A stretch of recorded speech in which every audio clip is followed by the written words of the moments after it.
Guanya dicor ya. Allah. Lumayan guys. Ini kok banyak kotoran kambing ya? Gua, dimana gua tersebut pernah didatangi Rasulullah setelah perang Uhud itu ya. Jadi di sini sudah dibuat tanda, papan tanda. Nama masjidnya Masjid Uhud atau Al-Fasah. Di sini dijelaskan ketika selesai daripada peperangan Uhud, kemudian Rasul termasuk tadi ke gua di sana. Terakhirnya Rasul melaksanakan sholat, maka di tempat sholat Rasul itu yang ditandai sekarang seperti masjid kecil ini. Nama masjidnya itu Al-Fasah. Al-Fasah. Nah inilah sisa reruntuhan masjidnya ya. Masya Allah tabarakallah. Dulu Rasulullah pernah sholat di sini guys ya. Alhamdulillah kami sudah berada di kaki Bukit Uhud. Tentu ini tempat yang sangat bersejarah. Kita lihat gunungnya disebut dengan Uhud karena dia satu gunung yang sangat besar, 7 km panjangnya. Iya, dari sini sampai ke sana 7 kilo ya. Jalan menuju ke bandara. Iya. Dan luasnya ini sampai 3 km. Maka Rasul pernah mengatakan Uhud ini adalah bagian daripada gunung surga. Al-Uhudu Jabalun min Jibal Jinan, gunung Uhud. Ini merupakan gunung daripada gunung surga. Keistimewaan gunung Uhud ini juga di mana Rasul pernah mengatakan Al-Uhudu yuhibbuna wa nuhibbuhu. Gunung Uhud ini mencintai kita, maka kita harus mencintai gunung Uhud. Jadi kalau kita tatap sekarang gunung Uhudnya, bisa kita tanamkan di hati, wahai Uhud, aku mencintaimu. Itu menjadi anjuran daripada Rasulullah SAW. Masya Allah. Ya. Baik, nah peristiwa besar yang terjadi di sini tentu peperangan Uhud yang terjadi pada tahun ke-3 Hijriah. Waktu itu kaum muslimin hanya berjumlah 1000 pasukan dan orang kafir berjumlah 3000 pasukan. Ibaratnya kalau kita ikut peperangan ketika itu 3-1 tuh. Perlawanannya seperti itu kan? Iya. Karena orang kafirnya 3000, kaum musliminnya hanya 1000 pasukan. Dan itu pun yang sampai ke peperangan Uhud ini hanya 700 orang. Sebab 300-nya keluar dari pasukan kaum muslimin. Maka yang sampai ke perang Uhud ini hanya 700 melawan 3000 pasukan. Sehingga Rasul mengatur satu strategi. Maka Rasul memilih 50 pemanah di antara para sahabat. Nah itu yang ditugaskan di bukit di sana. Cuman dari sini belum kelihatan. Iya. Di samping masjid yang ada di sana ya. Nah ketika itu Rasul tugaskan mereka di atas bukit untuk menjaga stabilitas kota Madinah dari para serangan kaum musyrik ketika itu. Yang mereka datang dari kota Makkah. Rasul berikan satu perintah kepada mereka. Jangan turun dari bukit ini apapun yang terjadi. Tetap bertahan. Perintah Rasul. Perintah Rasul kepada 50 para sahabat Rasulullah SAW. Nah, sisanya berarti 650 itu bertempur di bawah melawan 3000 pasukan. Terjadi gejolak yang sangat dahsyat di sana, peperangan yang sangat dahsyat. Dan di fase pertama ternyata Islam bisa mengalahkan orang-orang kafir ketika itu. Iya. Orang kafir berusaha berlarian tuh mendekati ke Uhud ini, mereka bersembunyi. Istilahnya mungkin mencari persembunyian, strategi kembali. Nah, di saat 50 pasukan pemanah yang ada di atas bukit yang Rasul tugaskan, jangan turun. Tiba-tiba mereka melihat pasukan yang di bawah itu sudah sibuk mengambil harta orang-orang kafir tuh. Harta ghanimah. Harta ghanimah. Ghanimah itu artinya harta yang ditemukan dalam peperangan. Iya. Disebut ghanimah. Ghanimah. Nah, mereka sibuk mengambil harta yang di bawah. Maka tiba-tiba yang di atas bukit Ar-Rumat pemanah di sana pun ikut mereka turun juga ke bawah. Iya. Karena mereka berpikir nanti kalau tidak turun kita nggak kebagian. Benar. Seperti itu. Mereka turun ke bawah, ikut mengambil harta orang kafir. Jadi karena itu sampai sekarang dugaan ataupun cobaan yang sangat dahsyat harta, tahta dan wanita. Wanita, iya. Sama terjadi ketika di perang Uhud, harta menjadi cobaan yang sangat besar. Mereka turun ke bawah, sibuk mengambil harta orang-orang kafir. Tiba-tiba orang kafir melihat, nih, pasukan pimpinan perang orang kafir ketika itu yang bernama Khalid bin Walid. Dia belum masuk Islam ketika itu ya. Maka dia bawa kembali pasukannya, terjadi serangan yang kedua.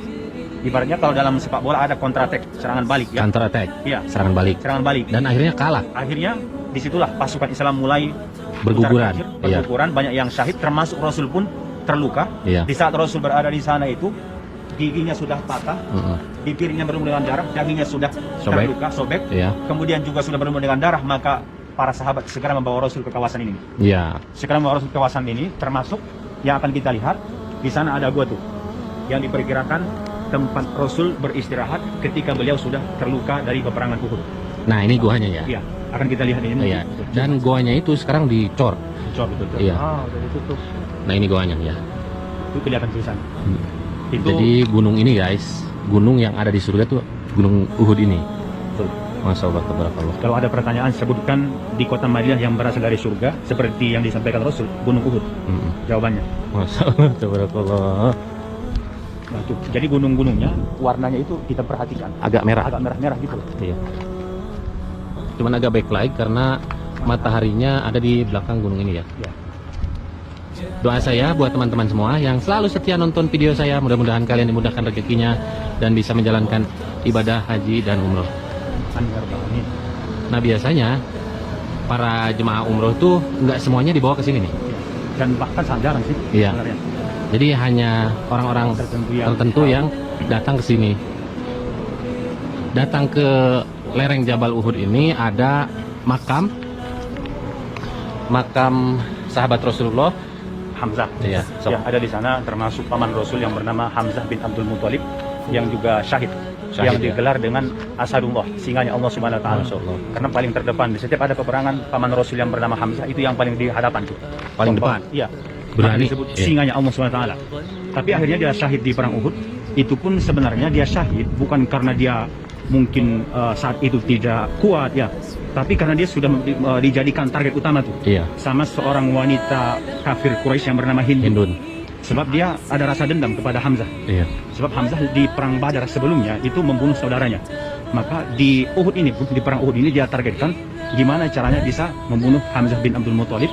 Maka dia berikan satu upah besar kepada seorang hamba ketika itu yang bernama Wahsy. Dia tawarkan, wahai Wahsy, jika engkau bisa membunuh Hamzah maka engkau akan dimerdekakan. Kita tahu zaman dulu ketika di masa jahiliyah masih ada manusia yang menjadi hamba, ada manusia yang merdeka.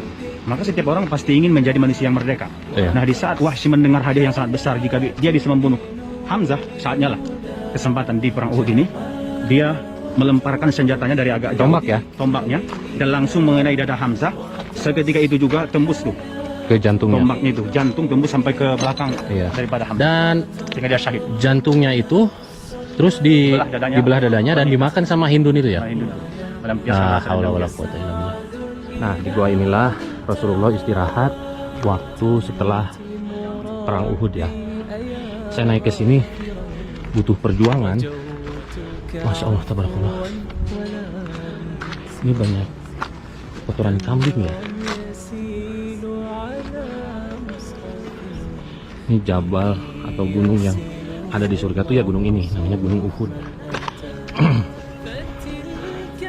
Aduh, tuh ya.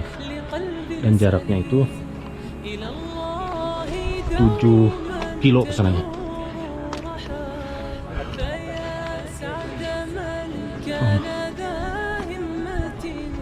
Itu banyak kotoran kambing, berarti di sini banyak kambing ya.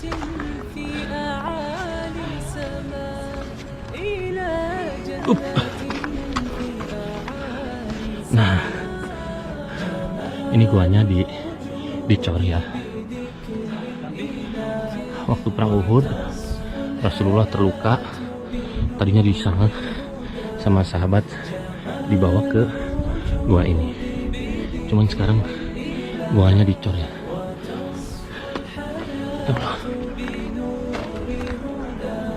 Lumayan ya. Ini kok banyak kotoran kambing ya? sengaja mereka buat di situ supaya orang tidak datang ke sini nongkrong gitu. Nah ini lubangnya ditutup ya. Gak tahu kenapa. Ini semua Gunung Uhud sudah itu. Di sana terjadi peperangan. Nah di gua ini Rasulullah istirahat setelah perang Uhud dan waktu itu Rasulullah keadaan terluka ya. Ya betul. Di sini Belum istirahat. Iya. Ya Allah ya keren. Naik dari sana ke sini lumayan. Betul. Nabi Muhammad istirahat. Ya Allah. Ini gunungnya tinggi banget tuh guys ya. Aneh, tempat-tempat bersejarah seperti ini kenapa kok selalu ditutup-tutupi gitu. Jadi dicor. Akibat banyak orang yang masuk ke dalam nggak tahu melakukan apa. Sekarang di Madinah menunjukkan waktu jam setengah 9 pagi ya. Ini pemandangan Jabal Uhud di pagi hari, Masya Allah. Kita lihat pemandangannya dari sana. Sebenarnya bisa dilihat, cuman naiknya dari sini. Kita lihat dari atas.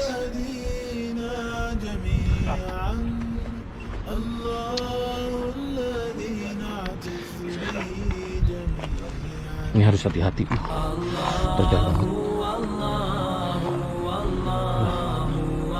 Ini lewat mana ya? Lewat sana kayaknya. Aman ya? Ini lewat situ ya?